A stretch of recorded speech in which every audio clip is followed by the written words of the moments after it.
Hamid Karzai and his relation with the U.S. My first piece is a timeline. Karzai is born in 1957 in the small village of Kars in southern Afghanistan.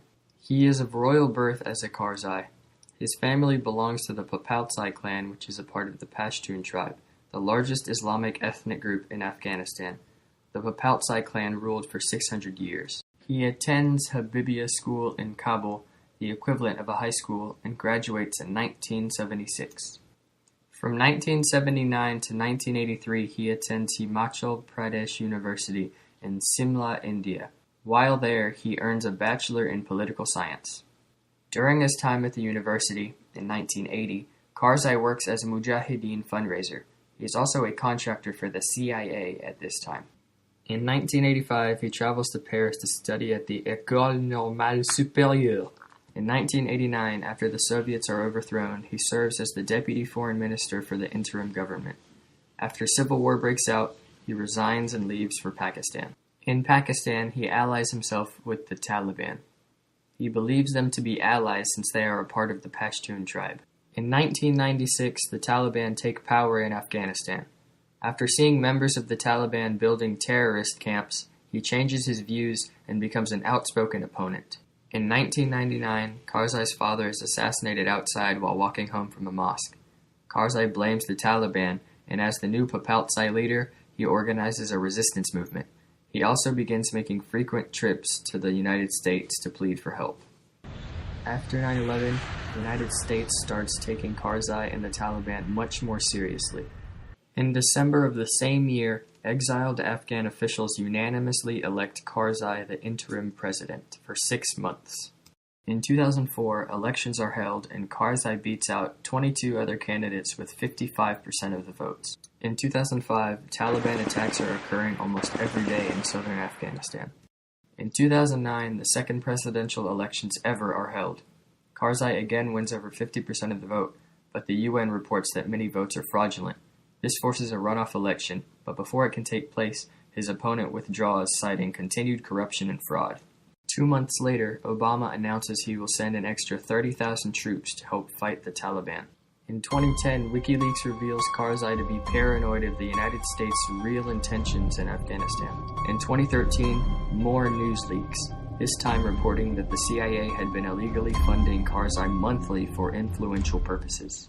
In 2014, Karzai's term ends, and in his speech, he lashes out at the U.S. for not doing enough to help the Afghani troubles. This collage depicts the relationship between the U.S. and Afghanistan. It looks strained on the surface, which is normal in the world, but as you can see in the upper midsection of the collage, there is black money and CIA involvement. The CIA wrongly meddled in a situation in an attempt to keep Afghanistan on the U.S. side. The two nations were already in collaboration. Intervening in this way is simply unacceptable.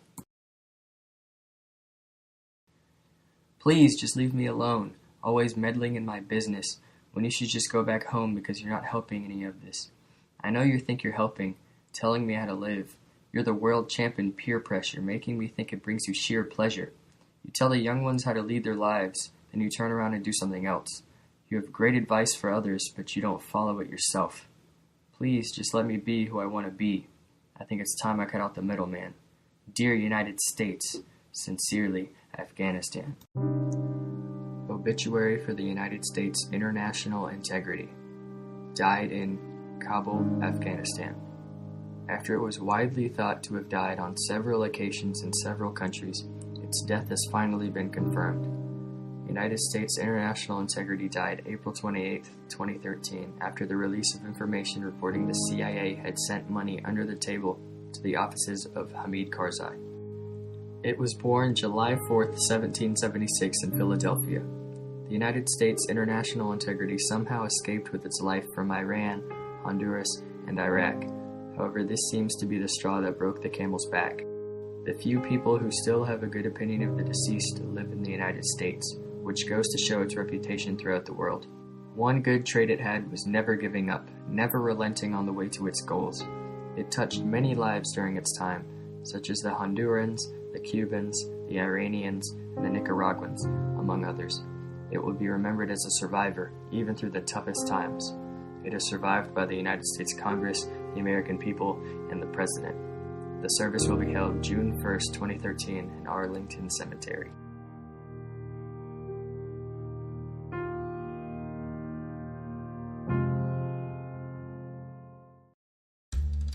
Dear Mom, I'm having a great time here in Afghanistan. The weather is great, the food is great, and the people are great. The other day I was walking over some hills and I came across some goats. How awesome is that?